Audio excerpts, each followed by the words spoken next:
guys, at Terminal 1 right now para sunduin yung client na nagmula sa Saudi Arabia. So, sobrang dami talagang taga-Saudi na gusto mag-tourist dito sa UAE. Tourist visa processing lang po kami. So, sa lahat ng mga gusto mag-tourist dito sa Dubai, hindi po masama yun as long as complete documents tayo. So, tanungin natin si Kuya kung ano ba yung pinagdaanan niya papunta dito sa United Arab Emirates. Let's go! Guys, finally nandito na rin si Mr. Rico sa Dubai. So, hinahanap ko siya. Hindi ko siya makita. Siya yung nakakita sa akin. So, welcome po sa UAE, Mr. Rico. So, kamusta naman po ang biyahe niyo? Okay lang siya. So, nakakapagod po ba yung biyahe from Dubai? from Saudi to Dubai? Oo, pagod. Kasi po? First time po. Okay. So, guys, naka-tourist visa dito si Kuya para kitain. Sino po yung kikitain niyo po dito? Jowa ko. Yung jowa niyo po. Ano po yan? Girlfriend niyo na po siya from Philippines pa lang? Ah, okay. Kala ko nag-meet lang kayo sa TikTok or... 8 years na po kami, sir. 8 years na po kayo. Lapit po kayo dito, sir. So talagang hahamakin ng lahat para lang sa ngalan ng pag-ibig ko, no? So siya po ba ang pinaka-main goal kaya kayo pumunta dito ng Dubai? O may ibang babae pa po? Dito ka. Yun lang. Yun lang po talaga nag-iisa. So, kamusta naman po yung papunta nyo dito ng Dubai? Madali lang po ba? At ano po yung mga documents na hinahanap sa immigration? Sa akin dun sa Saudi, ticket, tsaka passport, visa, yun lang. Tsaka return ticket to Philippines. To Philippines. So, kinabahan po ba kayo from the immigration doon sa Saudi? Hindi naman, sir, kasi sabi mo smooth lang diba? Yeah, so talaga namang smooth lang naman talaga, no? Sobrang. Dito tayo. Pagdating mo dito, medyo kinabahan din po? Oo, kasi yung pagkano ko sa passport ko kasi punta lang sa immigration. Punta lang sa immigration. Actually, mas kinabahan pa ako kay Kuya kasi nga, yung visa niya, Monday ng flight niya. So, syempre, wala pa yung visa niya. Sometimes talaga, may mga clients kami na medyo matagal yung process yung visa. Oo, nagulat nga ako dun, sir, kasi na-stress na din ako kasi pa-flight na ako tapos wala pa yung visa ko dito. Pero sinabi ko kay sir, kailan ba yung tapos ng exit or entry niya doon sa Saudi Arabia at magtiwala lang sa amin. Kasi minsan, ang problema natin, tayo mismo, ano namin natin iniisip? Oo, sir. Di ba? So, kailangan talaga magtiwala lang kayo sa agent. Especially kami, alam na namin yung gagawin. Di ba? Oo, yung tumawag ka na sa akin kanina, parang nabas-bawasan na yung stress. Naisip mo bang mukha kaming scammer? Kasi parang... nakikita ko yung mga vlog mo Talagang totoo So, sabi mo may girlfriend ka dito. Pero sino nakakita sa mga vlogs namin?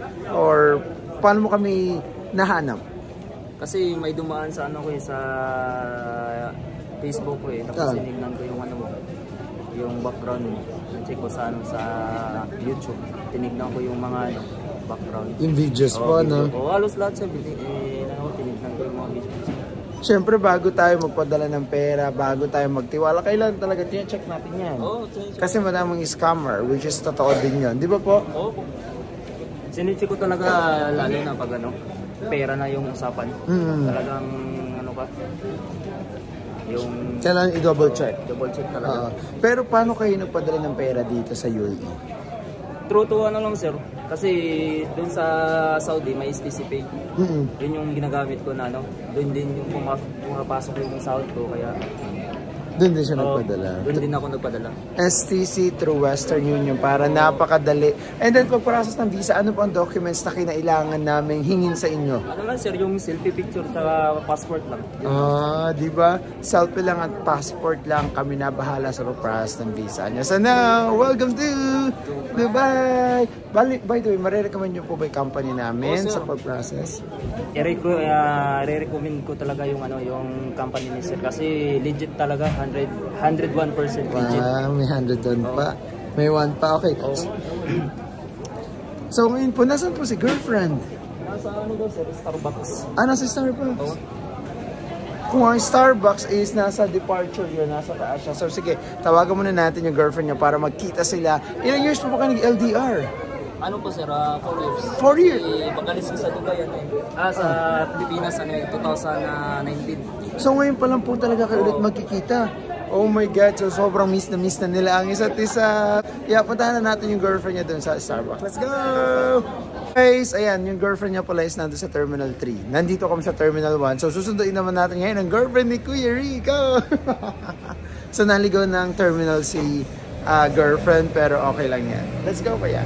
So guys, nandito na kami sa sasakyan. So nakakatuwa si Kuya kasi feeling ko napanood niya talaga yung mga vlogs ko. Kasi ang sabi niya, dati daw wala pa akong sasakyan. Which is totoo naman, di ba? So pinanood mo talaga, sir, una-unang vlog pa lang. Yeah, so sige, puntahan muna namin yung girlfriend niya doon sa Terminal 2. Let's go! Na po siya. Ayan. So guys, finally magkasama na po sila mag-jowa. Hello po ate. Hi naman po kay ate. Hi. Hello po! Pabalita ko po 4 years na po kayong LDR. Opo. So sobrang tagal din po Paano niyo po kinaya na wala si Kuya? Ay. Paano Kuya? Paano niya kayo kinaya? Secret na yan. Ay, may secret pa. Masaya naman po kayo nagkita na kayo. Oo, masaya. Medyo ngayon tahimik pa pero mamaya for sure wild to drive. Si Kuya, ilan taon na po kayo ate? Ako, 27. 27 kayo Kuya Rico? Same lang, 27. Magti-27 ngayong 19. Ay, naku po, may pa-birthday pala si Kuya. So, saan po kayo sa Pilipinas? Same lang din kami. Saan po? Sa Sa Davao. Mga taga Davao pala to kay Tatay Digong. Okay guys, so atin muna natin sila dun sa hotel kasi kumuha na daw pala kayo ng partition po ate, no? At tulog na yung mga tao so ayaw nilang abalahin. So guys, at ate thank you po pala. So hindi po kayo na-visit sa office po namin, no? Hindi po. Saan ba office niyo? Dito po sa Union lang po. Pero at least po, nandito na po si Kuya Rico. So, ano po yung gusto sabihin sa mga taong gustong mag-Dubai?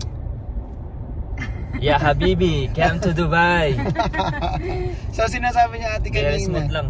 Yeah, sinasabi niya ate kanina na na nanonood lang daw siya sa YouTube nakaraan. Ngayon, siya na ang papanoorin niya.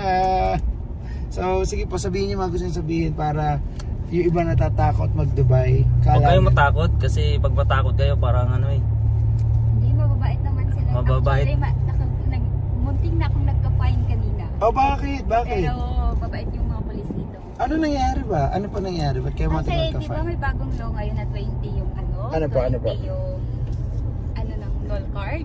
Opo, Hindi na umabot yung null card ko ng balance. Doon sa may Karama area. opo. Doon.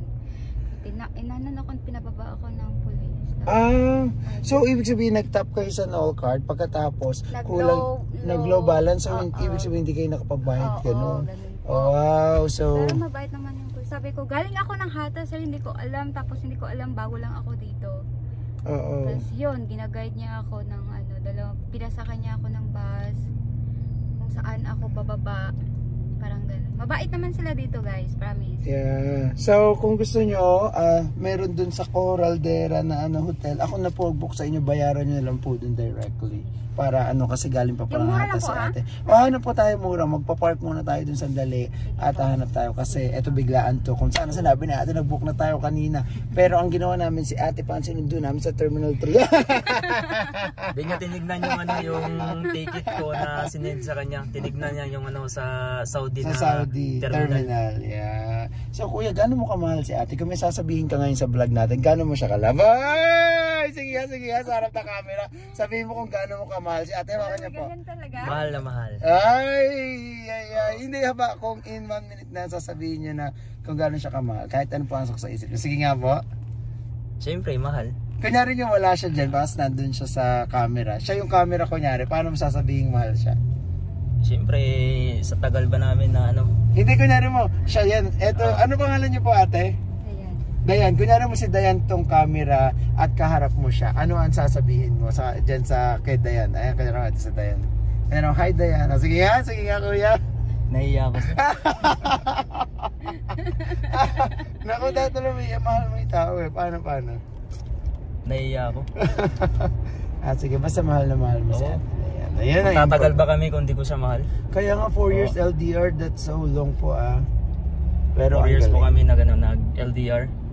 Umalis po ako ng Pilipinas 2019. Okay. Tapos dito kami nagkita ngayon 2024 no. Grabe no. Antibay. So tingin nyo, true love po talaga yan. Oo, true love talaga to. Siya na talaga. Baka dito ko na to pakasalan. Ay! Yung iba, yung iba, masusunod na LDR. Baka mamaya maghanap din po kayo na ibang LDR! Joke lang po. So nakakatawa yung ganyan na talagang feeling nyo siyang siya na. Yes naman, Ate Dayan. Parang hair ni Ate Dayan. So Ate Dayan, kayo ready na ba kayo magpakasal dito kay Kuya Rico? Oo, pag may Pag may time. Joke lang. So yun. kailangan mo na namin iset lahat. Yeah. Set muna bago Yes, yun yung pinaka-nakakatawa. So sige guys, atid muna natin sila. Thank you po. Thank you na marami po. Thank you Kuya po. Rico. Thank you Ate Dayan. Bye po. Enjoy po kayo later. Enjoy po kayo later. Ay, kagatlawi pa si Kuya. Guys, binuko po sila dito ng hotel. So ayan silang dalawa. Biglaan po itong booking na to. So maraming salamat po Kuya Rico. At si Ate. Bye bye po.